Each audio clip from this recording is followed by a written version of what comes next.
আমাদের মরণের ভয় দেখিয়েছিল যে না খাইয়ে মারবে, অথচ আমাদের ব্যবসা যখন পাকিস্তানের সাথে, তুরস্কের সাথে, চীনের সাথে, ওরা তখন না খেয়ে মরতেছে। ওদের আলু, ওদের পেঁয়াজ সব অর্ডার বসতেছিল না, তখন বলছে আমরা বিনা 40% ছাড়ে আপনাদের চিকিৎসা দেবো, আসেন দাদারা। কোরআনে কারিমে জানিয়েছে ওয়ালা তাজিদান্নাহুম আহরাসান নাসি আলা হায়াতি ওয়া মিনাল্লাযিনা আশরাকু, এই পৃথিবীতে সবচেয়ে বেশি জীবনকে ভালোবাসে মুশরিকরা। কারা? মুশরিকরা। বলেন বলেন। ইয়াওয়াদু আহাদুহুম লাউ ইয়াম্মারু আলফা সানা, হে নবী ওদেরকে যদি বলেন তোমাদের 1000 বছর হায়াত, ওরা বলবে আলহামদুলিল্লাহ আমরা আরো বাঁচতে চাই। তার মানে বেশি দিন বেঁচে থাকার আকাঙ্ক্ষা মুশরিকদের। এজন্য ওদের যদি একবার মরণের ভয় দেখাতে পারেন, আপনাকে বাপ না দাদা বলবে। আমি নিজে তো দেখেছি ওদের কাছে থেকে। আর ওরা আমাদের ভয় দেখায় যে জাতির বছরে 1 মাস না খেয়ে থাকা ফরজ। এই কথা বলে না কেন? কালকের দিন পর থেকে 1 মাস না খেয়ে থাকা কি আরো জোরে বলেন কি? কেন? 2017 সালে এদিকে তাকান, এই ছেলে বসো,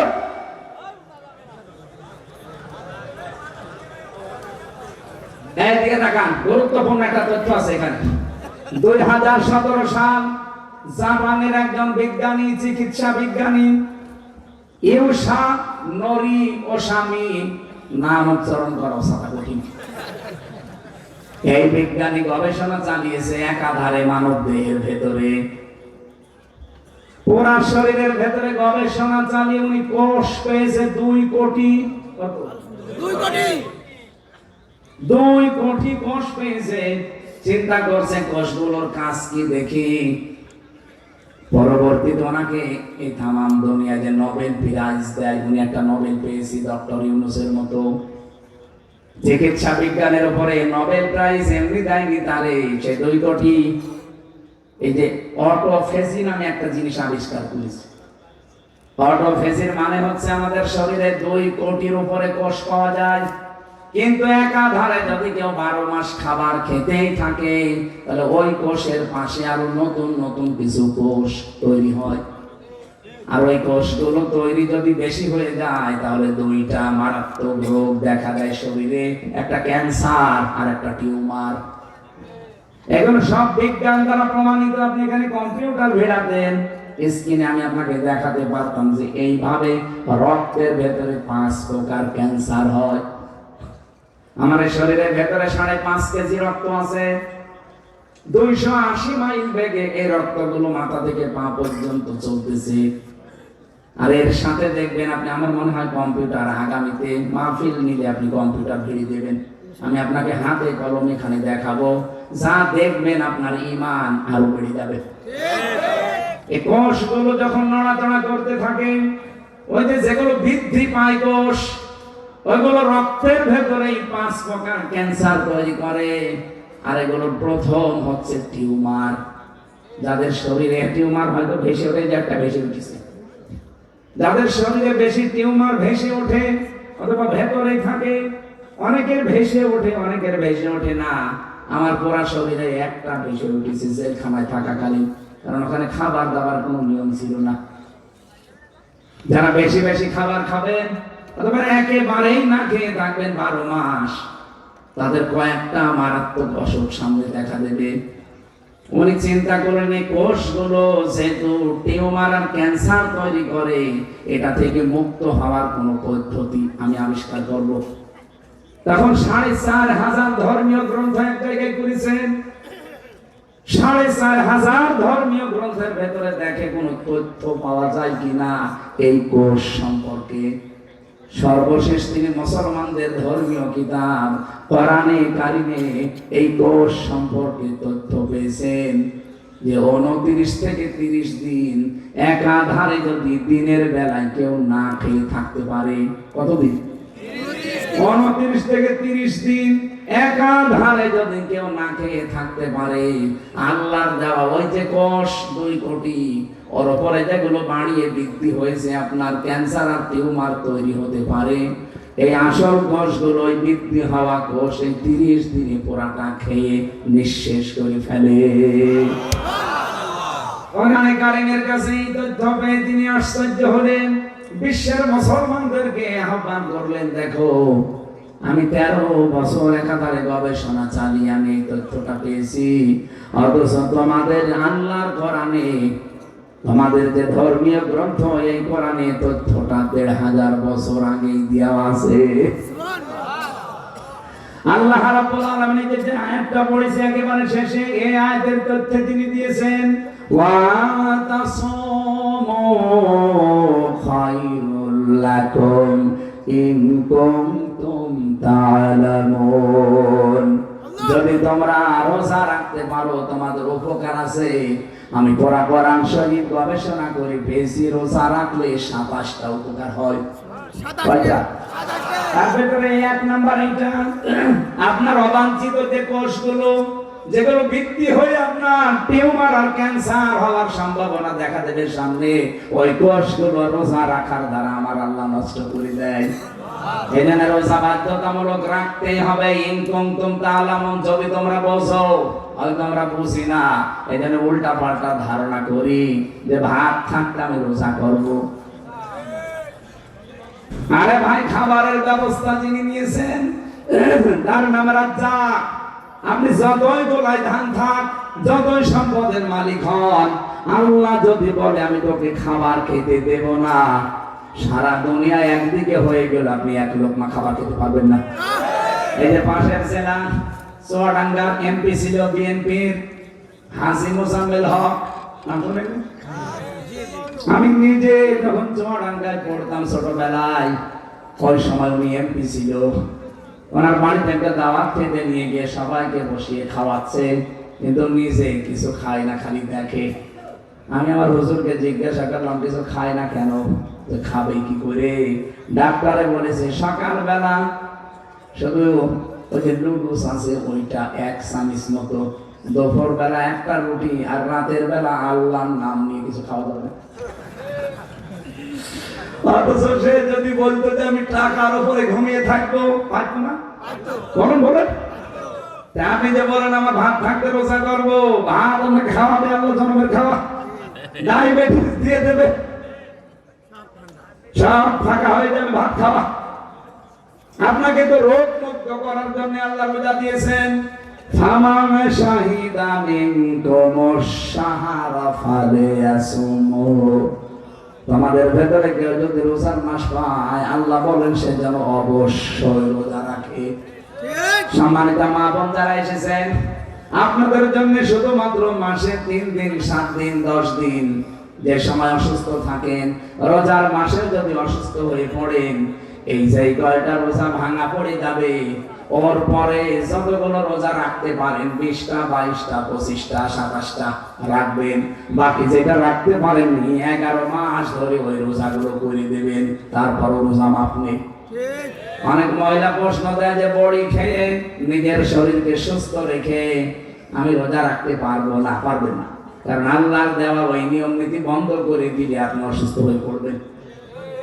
কথা বুঝতেছেন?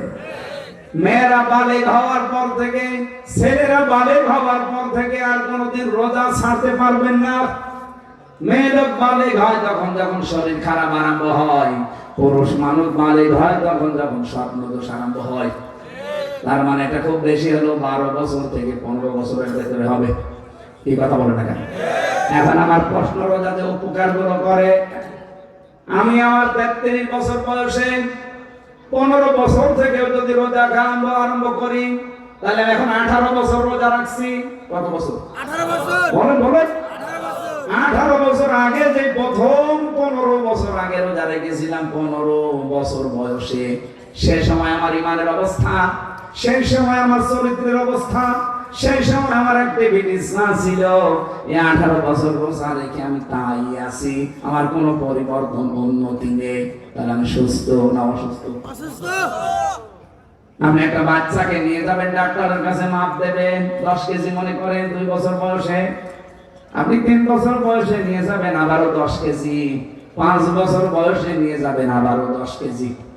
ডাক্তার বলবে আপনার এই ছেলে বা মেয়ে সুস্থ, আমার সুস্থ। আপনি একটু এখান থেকে কিছু নিতে পারলেন না, 30 বছর 50 বছর 80 বছর একাধারে রোজা করেন, অথচ আগে যা আছে আপনার চরিত্রে তাই আছে, কোন পরিবর্তন নেই। আল্লাহ বলেন রোজা কেন দিলাম তাও জানো না, লাআল্লাকুম তাত্তাকুন, আমি আল্লাহ রোজা দিয়েছি এই কারণে যেন তাকওয়া অবলম্বন করতে পারো। হ্যাঁ নবী, আমি কিন্তু 6 মাস লিখে দিয়েছিলাম, আমার লেখায় দিনে পরিবর্তন নেই, শুধু আপনার কনসিডারের কারণে আমি কমিয়ে দিয়েছি।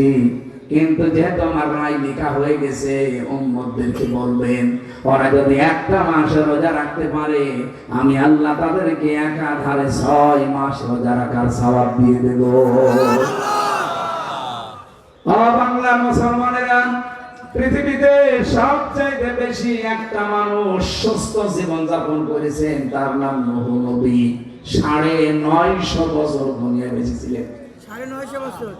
950 বছর জীবনে কোনোদিন তার কোনো রোগ হয়নি। আমি তার জীবনী পড়ে এইটাই পেয়েছি, তিনি সারাটা জীবনের অধিকাংশ সময় রোজা রেখে কাটিয়েছেন। তাহলে আমাদের আজকে থেকে সুস্থ থাকার এটাই কিন্তু আসল পদ্ধতি, রোজা রাখতে হবে। কঠিন পরিশ্রম যারা করেন, তারা যদি মনে করেন যে আমি রাখলে মরে যাব, তাহলে আপনার দরকার নেই। অনেক মানুষ মনে করেন আমি মাঠে কাজ করি, রিকশা চালাই, আমারও রোজা রাখা লাগবে। আরে ভাই, রোজা রাখার দ্বিতীয় উপকার হচ্ছে আপনার আল্লাহ অভাব দূর করে দেবে। কোন মানুষ যদি সত্যি রোজা রাখে আর রোজাটা যদি কবুল হয়ে যায়, নবীজি বলেন আল্লাহ তার জীবনের অভাবগুলো আস্তে আস্তে দূর করে দেবেন। ইন্নাল্লাহা হুয়ার রাজ্জাকু যুল কুওয়াতিল মাতিন, বলেন আল্লাহু আকবার। এজন্য অভাব দূর করার জন্য হলে রোজা রাখা লাগবে সামনে। আমি আবার বলছি, এটা কিন্তু ফাসলামি খেলাধুলা জিনিস না, হালকা না, এটা ফরজ। কেউ যেন এটা হেলায় খেলায় নষ্ট করেন না। রোজা রাখার দ্বারা সবচাইতে বড় উপকার তৈরি হবে আপনার ভেতরে তাকওয়া। আর তাকওয়া বান্দাদের জন্য আল্লাহ বলেন ইয়াউমা নাহশুরুল মুত্তাকিনা ইলার রহমানি ওয়াফদা। সূরা মারইয়ামের 83 নম্বর 85 নম্বর আয়াতে আছে, রব্বুল আলামিন বলেন কোন মানুষ যদি মুত্তাকি হতে পারে, কিয়ামতের ওই ময়দানে আমি আল্লাহ নিজে অতিথি পরায়ণ করার জন্য, অতিথি হিসাবে দাওয়াত দেওয়ার জন্য রোজাদারদেরকে ডাক দেব। কত কোটি কোটি মানুষ থাকবে কিয়ামতে, রায়ান নামে দরজা আছে, সবাইকে আল্লাহ অতিথি করবে না, ওই দরজা দিয়ে তাদেরকে শুধু প্রবেশ করাবে যারা দুনিয়ায় রোজা রেখেছিল। বাংলার মুসলমানেরা, এমনকি জান্নাত রোজাদারদের কাছাকাছি আল্লাহ নিয়ে চলে আসবে। ওয়াউজিলিফাতিল জান্নাতু লিল মুত্তাকিনা গায়রা বাঈদ, বলেন আল্লাহু আকবার।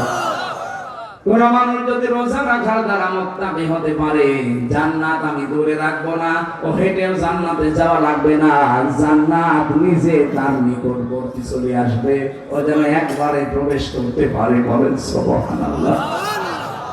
ওয়া মান ইয়াত্তাকিল্লাহা ইয়াজআল লাহু মাখরাজান ওয়া ইয়ারযুকহু মিন হাইসু লা ইয়াহতাসিব। এই পৃথিবীতে কোন মানুষ যদি রোজা রাখার দ্বারা তাকওয়া অবলম্বন করে, আমি আল্লাহ পাক বলছি ওর জীবনের যত সমস্যা আছে, ও যদি বিপদেও পড়ে যায়, আমি আল্লাহ এমন একটা রাস্তা তৈরি করে দেব, ওর ধারণাও ছিল না যে রাস্তা থেকে বাঁচা যায়। যেন আমাদের জীবনের সমস্যার কোনো শেষ আছে? বলেন বলেন, আপনি যে বেঁচে আছেন এটা কিন্তু একটা আশ্চর্য বিষয়। মানুষ মরে যাবে এটা স্বাভাবিক, কারণ এই যে 24 ঘন্টা শ্বাস প্রশ্বাস চলছে। আমি সেদিন একটা হিসাব দেখলাম, এদিকে তাকা, একটা হিসাব দেখলাম, একটা মানুষ 24টা ঘন্টায় কমপক্ষে 16 কেজি করে অক্সিজেন নেয়।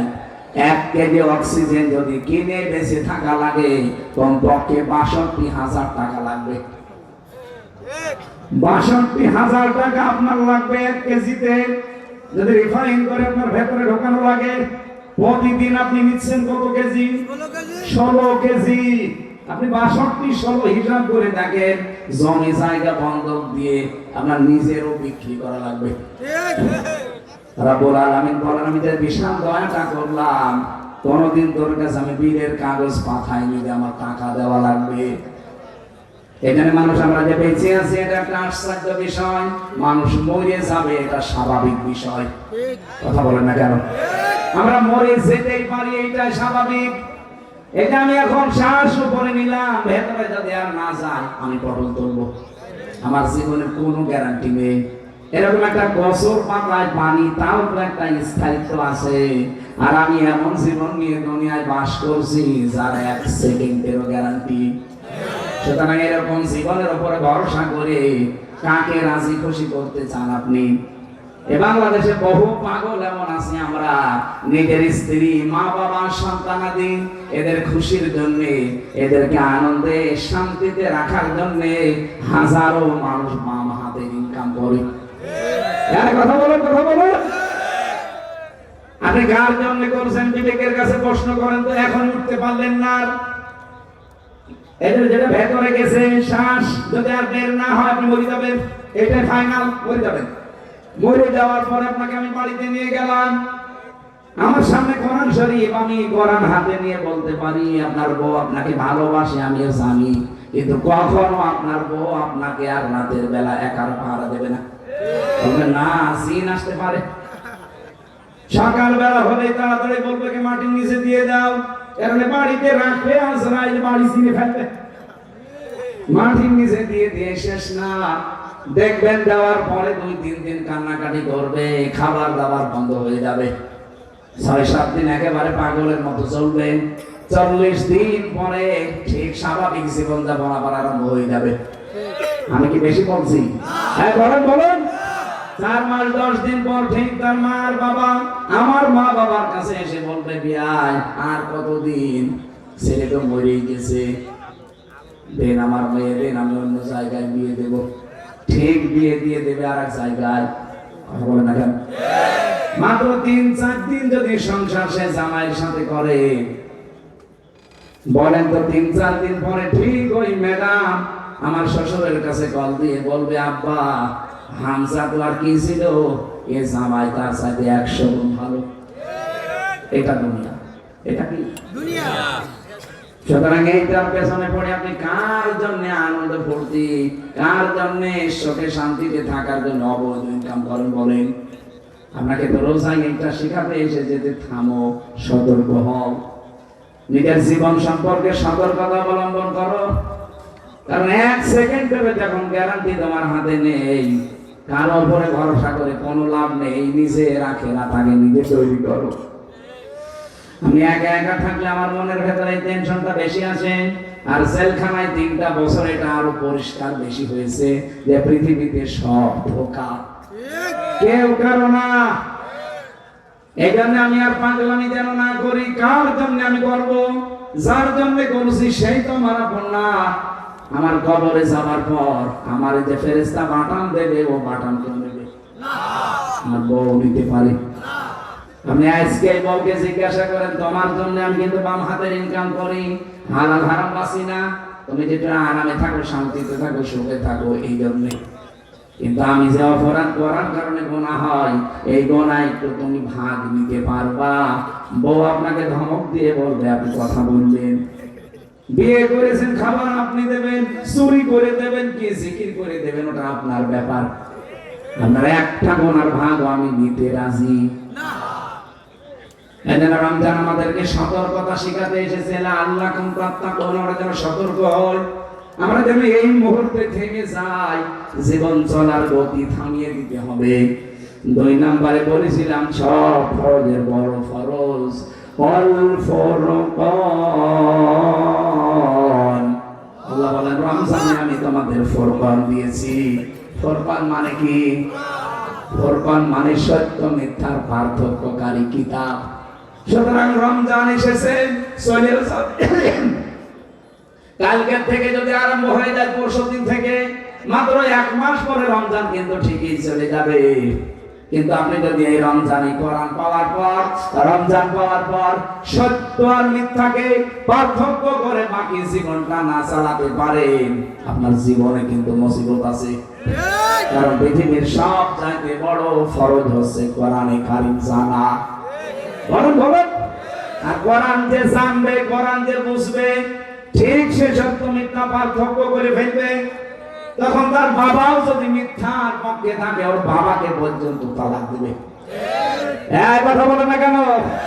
সেই সময় আর একদিন পরে যেহেতু আসতেছে, আপনি যাই করেন সিদ্ধান্ত নিয়ে আজকে বাড়ি যাবেন যে হ্যাঁ আমার অনেক কিছু ক্ষতি হয়ে যাবে, রাজনৈতিক ক্যারিয়ার ধ্বংস হবে, অনেক কিছু হারাতে হবে আমার আপনজন হোক, আমি সত্য মিথ্যা পার্থক্যকারী কিতাবে রমজানে শিখবো, আর সামনে হক আর বাতিল পার্থক্য করে বাকি জীবন চালাবো। এই হোক আজকে আমাদের প্রত্যয়। বলেন আমিন। মেয়েরা যারা এসেছেন, সম্মানিত মা বোনেরা, খাদিজাতুল কুবরা হবে আপনার আদর্শ। এই মেয়েটা জীবনে এক ওয়াক্ত নামাজ পড়েনি, একবারও রোজা রাখেনি, একবারও হজ করেনি, একটা বারের জন্য কোনোদিন পর্দায়ও থাকেনি, একবারও যাকাতও দেয়নি। এরপরও আল্লাহ তাকে জান্নাতে ঘর বানিয়ে সালাম পাঠিয়ে বলেছে জান্নাতে একটা ঘর বানালাম খাদিজার জন্য। একটাই কারণ, একটা বিধান পালন করেননি। কেন? কারণ তার ইন্তেকালের পরে সব এই বিধানগুলো নাযিল হয়েছে। কি কথা বুঝতেছেন? তার মানে উনি মানতে পারেননি। হ্যাঁ, যদি থাকতো ওই সময় মানতেন। তার ইন্তেকালের পরে যেহেতু একজন নাযিল হয়েছে, তারপরও আল্লাহ তাকে জান্নাতে ঘর বানিয়ে পাঠিয়েছিলেন একটা কারণ, তার স্বামীর জন্য তিনি সব উজাড় করে দিয়েছিলেন। আমরা এরকম খাদিজার উত্তরসূরি মা বোন চাই না। আল্লাহ যারা মেয়েরা এসেছে তাদেরকে খাদিজার মতো বানিয়ে দাও। বলেন আমিন। আমি মেয়েদেরকে নিয়ে জেলখানায় একটা বই লিখেছিলাম পারিবারিক জীবনের দাম্পত্য কলহ এবং তার সমাধান নিয়ে, এবং আপনার আদর্শ হবে 6 জন মহিলা, সেইটাও আছে গাড়িতে। কোথায় আছে গাড়ি জানি না, সেখানে আছে 8-10 পিস আছে। আর যাওয়ার সময় এটা নিয়ে যেন কাজে লাগবে। আমার একটা মাহফিল এই মান্দারতলা মহেশপুরে আছে, এটা জুন মাসের 10 তারিখে, আর রাত 8টা থেকে 10টা পর্যন্ত কথা বলবো মান্দারতলা। আপনারা টাকা পয়সা যারা নিয়ে এসেছিলেন, যারা এখনো দিতে পারেননি, মাদ্রাসার মাহফিল তো না আমি বলতাম না, সম্মানিত মা বোনদের কাছে যদি যারা যায় অবশ্যই এদেরকে দিয়ে দিন।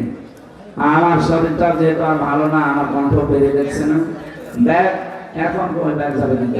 হ্যাঁ, ব্যাগ যারা দিয়ে দিতে চান ব্যাগের ভেতরে দিয়ে দেবেন। বিভিন্ন জায়গায় ড্রাম রাখতে পারেন না। ও শেষ হয়ে যাবো কই? মনে